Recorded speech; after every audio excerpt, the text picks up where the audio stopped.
La Jeanne d'Arc, performeur la semaine dernière sur le stade de la Saint-Pierroise, ne pouvait se permettre, a priori en tout cas, de trébucher à domicile contre l'USB lors de cette troisième journée du championnat. Une équipe bénédictine, faut-il le rappeler, toujours à la recherche d'un premier succès.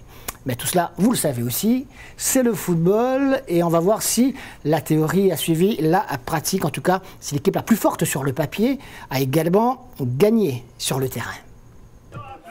Eh bien, pour ceux qui ne connaissent pas encore le résultat, on va les rassurer tout de suite. Le plus fort, en tout cas sur le papier, sur le terrain a gagné, c'est-à-dire la Jeanne d'Arc a battu l'USB. Mais attention, ça n'a pas été très simple. L'USB qui a vendu chèrement sa peau. On écoute le coach bénédictin tout d'abord.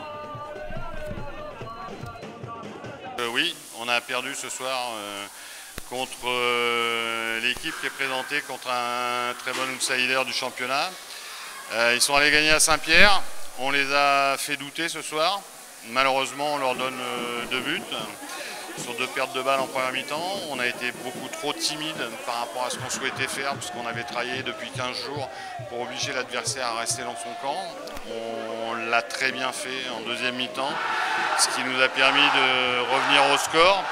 Mais je pense que les joueurs auraient mérité de prendre un petit point de match nul pour les efforts, pour la prise de conscience et pour la créativité qu'ils sont capables de mettre quand ils se lâchent. Parce que je pense que le gros problème qu'on a pu avoir dans toute la préparation et dans le début de saison, c'est que tout le monde nous a présenté comme très faibles.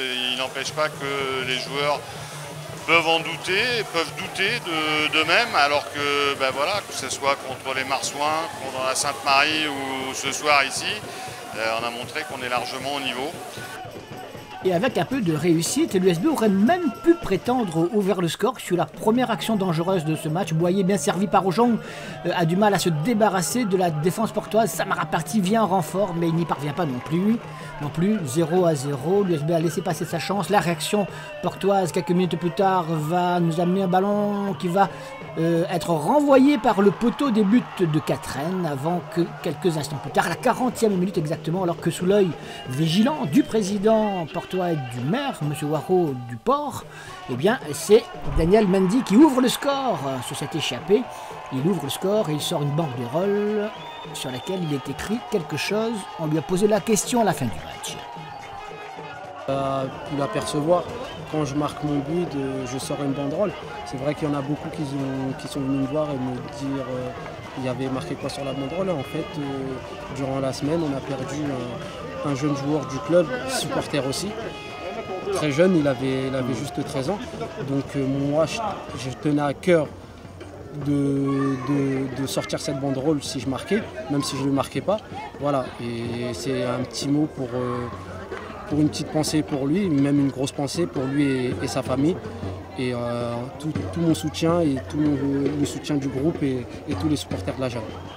Une grosse pensée également de notre part à Mathis qui nous a quittés. Mathis, fils de Christian Rangayanagi, qui nous avait déjà quitté tragiquement l'année dernière. 1-0 donc à ce moment-là pour l'équipe portoise qui va inscrire un deuxième but quelques minutes plus tard avec cette tête de Briton, cette tête décroisée. Son premier but sous ses nouvelles couleurs. Briton qui permet à l'équipe de la Jeanne de mener par 2-0, une façon bien sympathique. Ça signifie quelque chose, un de ces jours on le saura peut-être, on dirait un ressort. Je ne sais pas si on peut jouer avec un ressort comme ça, voilà. Ou bien ça, voilà la guitare, je ne sais pas. Toujours est-il qu'il y a des explications, eux le savent. Et donc la Jeanne d'Arc à ce moment-là est rassurée 2-0 juste avant de regagner les vestiaires pour la pause orange. L'USB juste avant de partir justement à l'occasion de réduire le score avec cette frappe qui oblige Grégory Posé à intervenir fort joliment. Je vous disais donc 2-0, score acquis à la pause pour l'équipe locale. Et puis en seconde mi-temps, les choses vont être pas plus simples pour l'équipe portoise qui va trouver toujours une équipe bénédictine vaillante, résistante, qui trouve là l'occasion de réduire le score avec cette lourde frappe.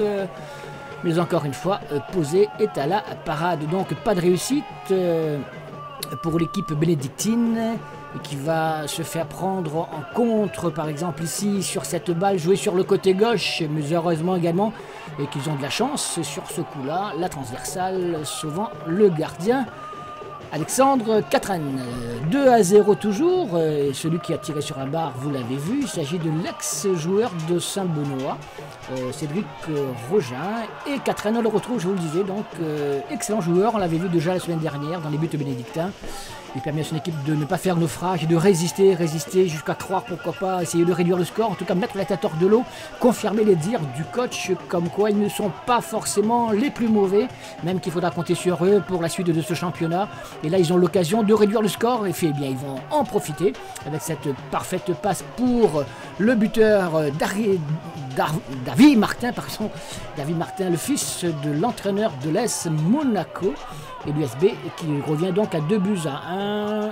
La Jeanne qui peut repartir sans ce tir sur le poteau avec un score beaucoup plus confortable avant à son tour eh bien, de souffler car l'égalisation bénédictine n'était pas bien loin sur ce coup franc situé à 20 mètres des buts de posée. Vous avez vu, il y a eu beaucoup d'actions de part et d'autre, beaucoup d'actions de but également. Et au final, la Jeanne d'Arc est heureuse, elle gagne un nouveau match. Score final 2-1, le COP est content, il va suivre plus que jamais ses joueurs, ses protégés, parmi lesquels Cédric Rogin, l'ex-joueur de Saint-Benoît, qui est maintenant du côté de la Jeanne d'Arc, qui s'est créé quelques belles occasions, on l'avait vu tout à l'heure, qui n'a pas encore ouvert son compteur but. On l'écoute à la fin du match, aux côtés de son partenaire buteur par contre. Bah, pour la première, c'est toujours bien de gagner, pour la première avoir une petite victoire. Donc après, c'est vrai que c'était pas facile et tout. Pour moi, vu que c'était aussi mon ancienne équipe, donc c'est toujours des matchs un peu pièges. Ensuite, voilà, on a vu que c'est une équipe qui est dure à manier. Maintenant, on a eu beaucoup d'occasions. Je pense qu'on aurait pu tuer le match bien avant. Si on était 3-0, le match aurait été plié d'avance. Mais bon, après, il n'y a pas de petite victoire. On savait que c'était un match piège. C'est la victoire ici pour notre premier aussi au stade de l'Ambrakis, donc pour le public et tout. Donc voilà, ça fait vraiment plaisir.